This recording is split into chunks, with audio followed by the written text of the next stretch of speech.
Piemēram, visi horizontāli stari, izejot cauri lēcu, nonāk vienā un tajā pašā punktā, kuru sauc par lēcas fokusu. Savukārt, ja staru laist tieši cauri lēcas vidu, tas nemainīs savu virzienu. Eksperimentā izmantotās lēcas fokusa attālums ir 45 cm. Novietosim spuldzīti starp pirmo un otro fokusu, kā mēs to darījām pirmajā demonstrācijā. Vienu staru laidīsim paralēli galvenajai optiskajai asī un tad caur fokusu.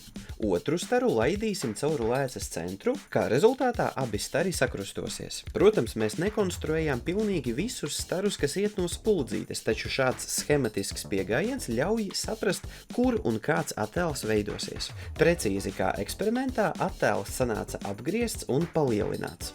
Otrajā demonstrējumā spuldzīte tika novietota 90 cm attālumā no lēcas, kas kā reiz sakrīt ar divkāršā fokusa attālumu.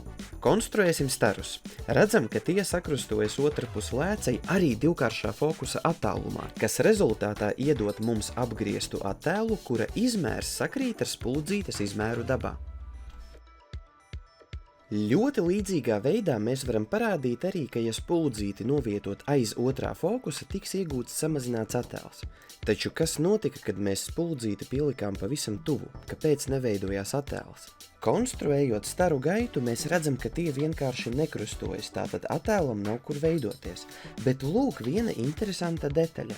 Ja mēs paskatīsimies no lēcas otras puses, tad mums liksies, ka stari pie mums ir atnākuši no kaut kāda attālāka punkta, jo mūsu acis jau nezina, ka pirms iziet cauri lēcu, tie stari ir bijuši kaut kādi citādi. Rezultātā, skatoties cauri lēcu, mums liekas, ka objekts ir tur, kur krustotos iedomāti staru pagarinājumi. Kā mēs jau redzējām eksperimentā, šo attēlu nesanāks dabūt uz ekrāna. Tāpēc tas nav gluži reāls attēls, bet mums šķiet, ka aiz lēcas ir kaut kāds lielāks objekts, un tāpēc šādus attēlus sauc par šķietamiem attēliem.